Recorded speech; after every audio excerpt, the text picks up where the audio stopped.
Welcome to another episode of Throwing It Back with Sean Farrell. I am Sean Farrell.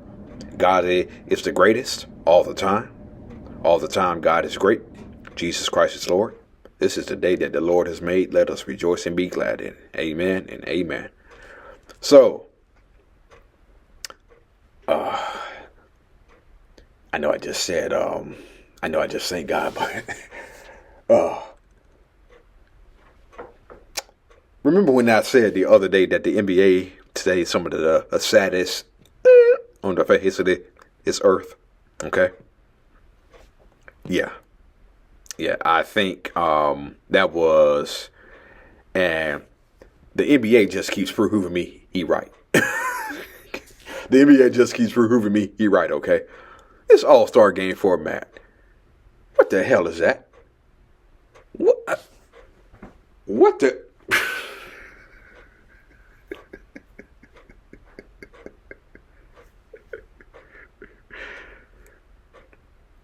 And people wonder why we keep talking about the 70s, the 80s, the 90s, and the early new millennium NBA. People keep wondering why we hold those decades of NBA basketball in a high regard. It's because of ish like this. All-Star Weekend used to be an honor, okay? Because I know in previous All-Star games, decades, okay,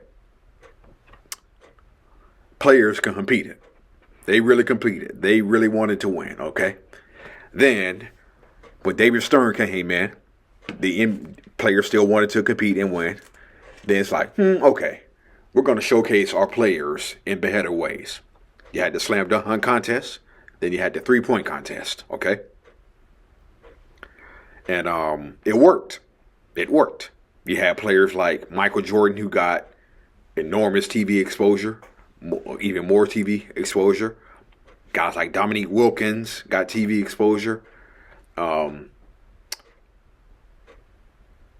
players like Otis Smith, Terry Tyler, who competed in slam dunk contests, Paul Pressey, they got TV exposure. Okay, and it worked. It really worked. The All-Star game in its current form, All-Star Weekend, worked. Okay. Because it was players who competed, who wanted to win, and it was just better. It was just better. All-Star Weekend was just better. Now you got rappers who can't rap coming in on All-Star Weekend. Most of these rappers, let's just face it, they can't rap. These rappers say they can't rap. Y'all can't even stay on beat. Come on. How y'all gonna call yourself rappers when y'all can't even stay on beat? Give me a break. And we're dragging these folks out here for concerts during the All-Star Weekend. Lord have mercy. Lord have mercy. All-Star Weekend has gone to a shit. Okay. When I says the NBA is some of the saddest shit on the face of this earth, oh, Lord have mercy.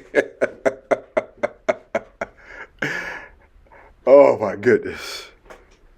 Lord have mercy. It is literally a joke what the NBA has become. Not just All-Star Weekend, but the league itself, okay? I was watching Jason Whitlock's show, Fearless, the other day, okay? I can't remember the 10 points he made about why the NBA sucks, okay? So, what was the one thing that Jerry Sloan instilled in his players when he was with the Utah Jazz, okay? Especially during the Malone Stockton years. What's the one thing Jerry Sloan nailed into his players time and time again? Compete. Okay?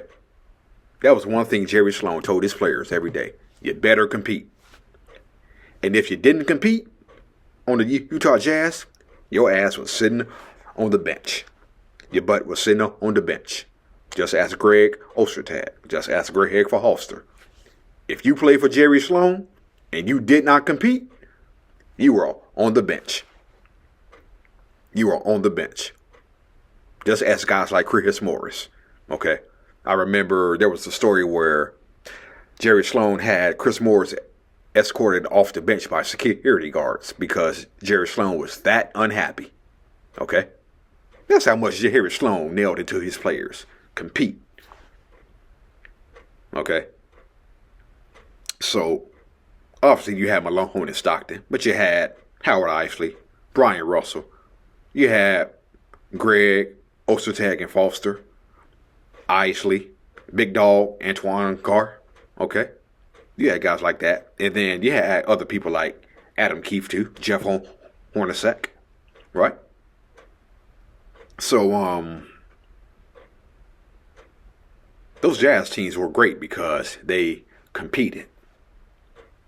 And they were pretty damn good too. Okay? The Bulls were good because they competed. The Lakers were good because they competed. Celtics were good because they competed. Okay? Sixers of the 80s, they were good because they competed. Houston Rockets competed. And I think Isaiah Thomas brought his point up the other day. Isaiah Thomas said, back in the day, teams played different brands of basketball. Okay? Like, okay, you had Detroit Pistons, bad boys, rough, physical, football style of basketball. You had the Los Angeles Lakers, Showtime. Had the Portland Trailblazers, run and gun. Chicago Bulls with Michael Jordan. They played in the air, okay? Because Jordan was flying in the air. So the Chicago Bulls, they played in the air, okay? So,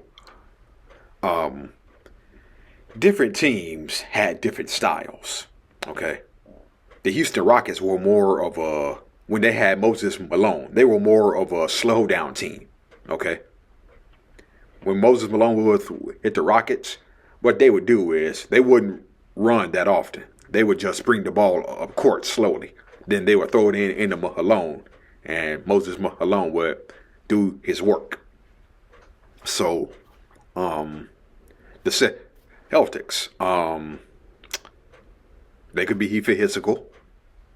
They could run. So, teams play different styles of ball back then. But you also had teams who could play multiple styles of ball. Boston could run. They could be physical. Lakers could run. They could be physical. Bulls, Pistons, okay, those teams. Phoenix was run and gun. Okay. So yeah, you had different styles of basketball that was being played. Now, Isaiah Thomas says today, teams today play the same way. Okay? Teams today play the same way. So,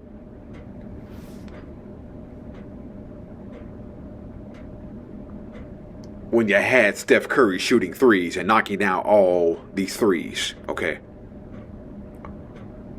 The thing about it is only Steph Curry can do those types of things. But then it got into players' heads that the quote analytics, okay? Teams started pushing these false analytics that, hey, I can beat Steph Curry. So as a result, you have Joel Embiid, who should have his sorry ass down on the block.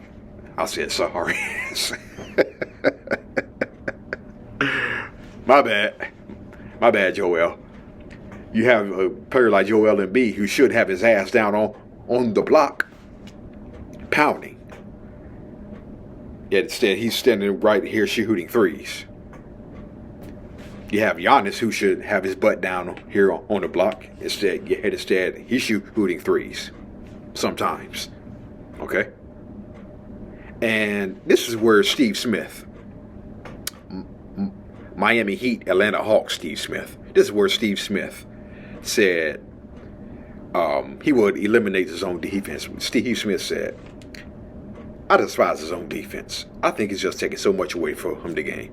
They've changed to a whole style, European style.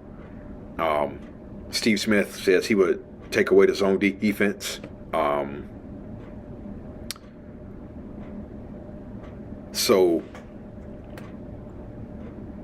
a couple of ways you can improve the NBA. Bring back physicality. Bring back hand check. Okay? And most of all, show some resistance when players come down the lane. Okay? Okay? You knew when Jordan drove down the lane, you knew you had Lambert waiting for him. You had Rick Mahorn waiting for him. You had Karl Malone waiting for him. You had Patrick Ewing waiting for him. Manute Bol waiting for him. Mark Eaton waiting for him. Okay? You had guys who were waiting for him coming down the lane. And Michael didn't care. Needless to say, Michael Jordan didn't care. He averaged 37 points one season. He averaged 37 points a game one season. When guys like that would put you on your butt coming down the lane. Okay? So,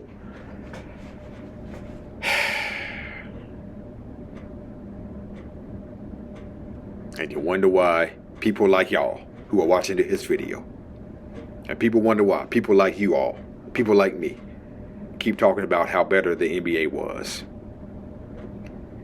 in the early parts, in the earlier decades, okay? I think the NBA basketball, as we know it, ended in 2010 after Lakers Celtics, because that was the only last time that you could play real defense. That's the time you can only offer some real resistance coming down the lane. Okay? But I think NBA basketball ended after Lakers Celtics in 2010. Okay?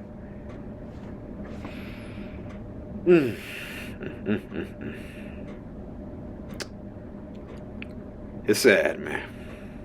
It's sad to see what the NBA has become to today. And let me just say, God bless you all you people who subscribe to my channel. May God bless you all. Okay. Thank you. I appreciate you. And I'm just saying that. I really appreciate you all. May God bless you all. Many blessings upon y'all. But yeah, people keep wondering why we keep talking about the NBA in earlier decades, okay? Go figure. I don't know. So, there's that. Also, George Mikan. George Mikan was just that dominant in his day, okay? He was just that dominant in his day. George Mikan was so dominant and he was so competitive that he was playing against his brother. And he broke his brother's nose while they were jockeying for position in the lane. So they went out to dinner. The Mikan family did. And his mother asked him, hey, why did you beat up on your brother like that? George Mikan looked at his mother and said, Mom, if you were out on the floor, I would have broken your nose the same way. That's George Mikan for you.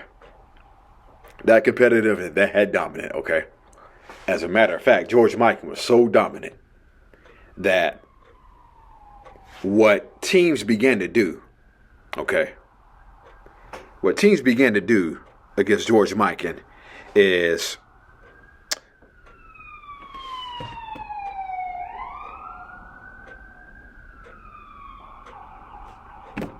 just had to let the ambulance roll by. Okay, so Mikan was so dominant that what teams began to do is they began to stall to try to counter his dominance. Okay, And I believe it was a game they played against the Pistons, okay? They played the Pistons, okay? I kid you not. I kid you not. Look it up. The final score of that game was 19-18. Okay? Look it up.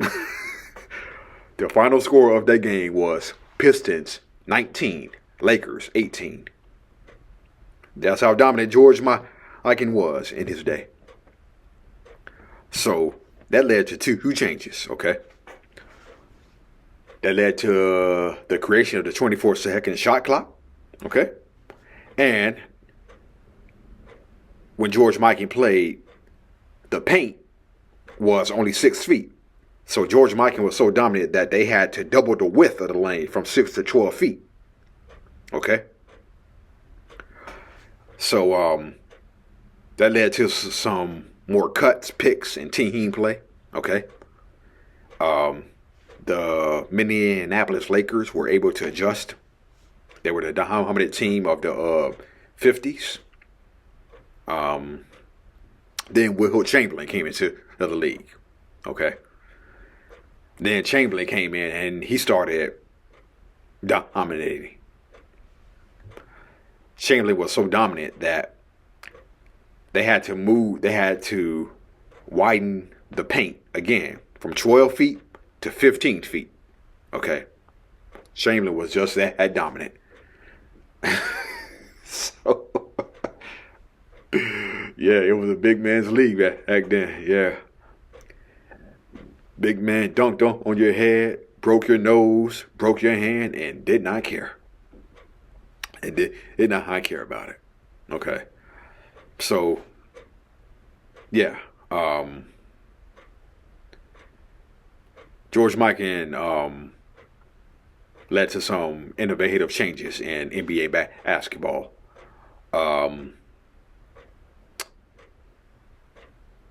Wilt Chamberlain led to a few innovative changes in basketball. The NBA today, what is it? What kind of changes is it leading to? Zero. Okay, because ain't nobody watching that crap. Ain't nobody watching that crap. Ain't nobody coming to no NBA game to see a 3-point shooting contest. Hell no. I think I saw somewhere where both teams combined for 82 threes. 82 threes. I kid you not. 82 threes were shot.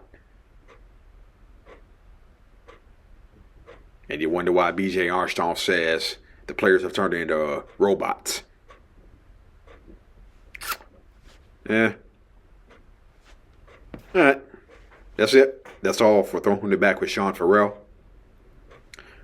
I am Sean Farrell. The NBA was better in previous decades. Yes, it was. May God bless you all. Many blessings upon y'all. Peace out.